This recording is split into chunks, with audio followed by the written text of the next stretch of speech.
Güzel ve güneşli bir Avustralya sabahından günaydın. Çok güzel istirahat ettim.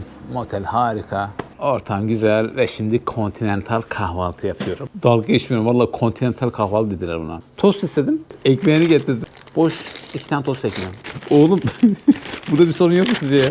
Peki yanında ne getirdiler? Bunu da sen istiyorsun ha. Tereyağı, okey. 2 tane küçük tereyağı. Bir de buraya özgü ve jemit dedikleri böyle Avustralya özgü ekmeğin üzerine sürülen böyle marmelat tarzı bir şey. Portakal suyu.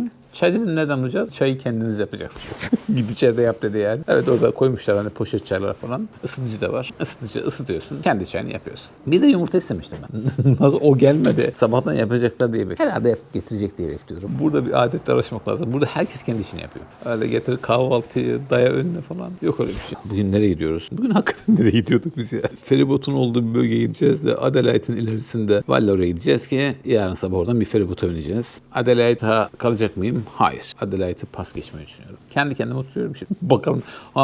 Doktordan fırça yedim. Bizim doktordan dedi ki kıpkırmızı olmuşsun. Dedim güneş görmüyorum ki. Bu bakmayın böyle güneş olduğuna. Genelde güneş o kadar fazla yok. Hiç fark etmez dedi. Sürekli yoldasın, rüzgar alıyorsun vesaire. Onu dedi günde 3 defa krem sürmelisin. Güneş kremi 50 faktör. Bu arada size bir hikaye anlatayım mı? Böyle gençlik zamanlarım. 18-19 yaşında Antalya'ya gittim siteye.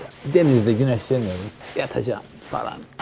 Bir kızardım. Ben çünkü açık tenliyim. Pembe pantere dönüşüyorum. Ve de pembe panter oldum. Feci kızardım. Mahvoldum ama. Uyumuşum da. Sonra eczaneye gittim. Eczacı böyle yaşlı bir tonton bir amcaydı. Baktı halime. Ne bu hal dedi. Dedim böyle güneşten yandım. Evladım dedi. Güneş kremi kullanmadım dedi. Kullandım dedim. Nasıl oldu peki dedi. Kaç faktörlü dedi. Dedim 4 faktörlü almıştım dedim. Oğlum dedi biz onları zencilere veriyoruz dedi. Sen dedi en az 50 faktör kullanman lazım. Gittim sordum kardeşim ya dedim. Yumurtam nerede? Yumurta istememişsiniz dedi. Dedim çıkart kağıdı. İstemişsiniz çok özür dilerim dedi. Hemen gitti bana yumurta getirdi. Ya sordu bana dedi bu dedi boiled mı dedim. Yok dedi raw dedi. Çiğ dedi. Allah'ım mesela dedim abla kalsın. Tamam anladım. Yani bir şey etme. Tereyağı, marmelat, kuru tost ekmeği, çay, portakal suyu daha ne olsun. 10 numara bir yerde kaldık ama kahvaltı yani kahvaltıya rakam bile veremiyorum.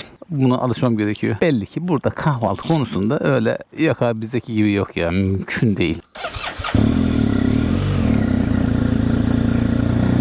Güney Avustralya yolları bizi bekler.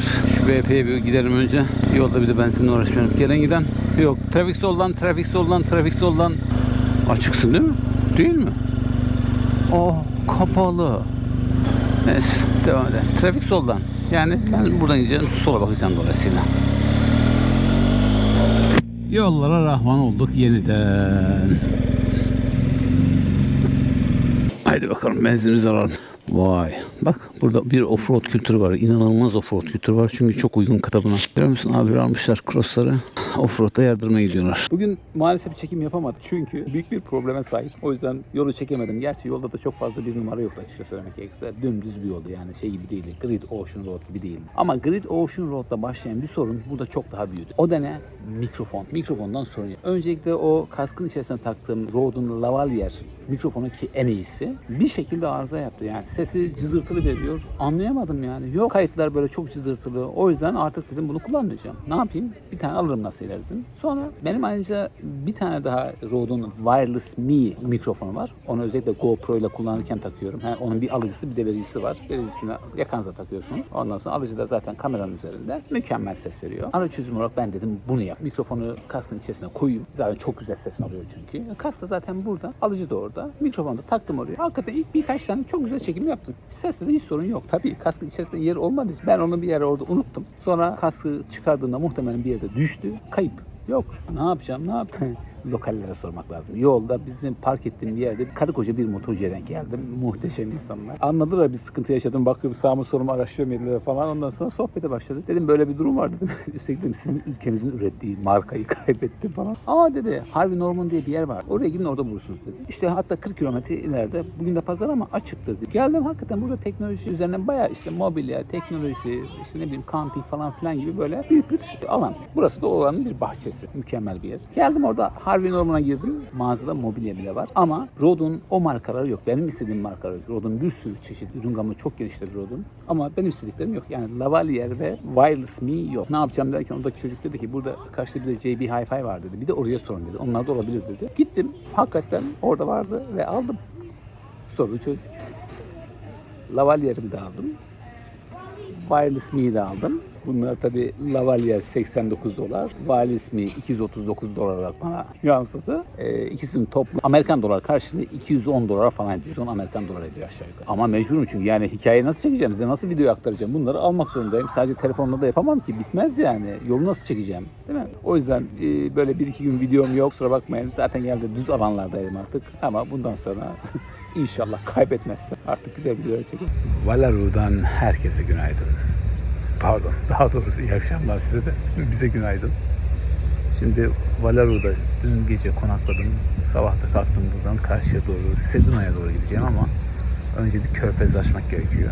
Baktım körfez açmak için harika bir yöntem var. Feribot. Gittim. Feribot bilet aldım kendime bir tane.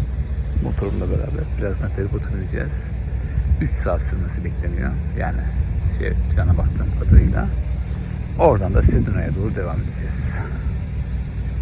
Bu arada dediler ki siz kuyruğu beklemeyin. Hemen en sağa geçin. Sizi ilk önce siz alacağız diyor. Motosikletli olmanın faydası burada da geçerli. Evet. Birazdan bineriz. Şu anda motosikleti bağlıyorlar. Evet. Feribot'a ilk biz bindik. Şimdi de sağlamlaşıyor. You're doing great. Abi çok güzel bağladı vallahi motor. 10 numara. İlk ben geldim, kimse yok tabii. Motorcu olmanın avantajları. Daha diğerlerini almadılar bile. Nereye otursam. Şuradan bir kendim önce bir çay kahve bir şey alayım. Ondan sonra otur. İnsanlar gelmeye başladı. Tabii biz motorcular herkesten önce bindik. Şöyle bir çay aldım. Baktım kruvasan var. İçinde peynir var. Hayret bir şey. Su. Daha ne olsun. Birazdan yola çıkacağız. Seduna yolunda Cleve isimli bir bölgeye geldim. Bir şey dikkatimi çekti, o yüzden durdum. Kartal heykeli. Ama aynı zamanda şu da dikkatimi çekti. Anzakya için böyle afişler asmışlar. Evet, 25 Nisan'da değil mi? Ve galiba Türkiye'de de hani şafak ayini yapıyorlar. Seduna'ya geldik. Tabii tahmin edeceğiniz gibi yine bir motele geldik. Kapının önüne motorumuzu park ettik. Odamız orası. Motor burada. Mükemmel. Bu sefer burada 2 gün kalacağım.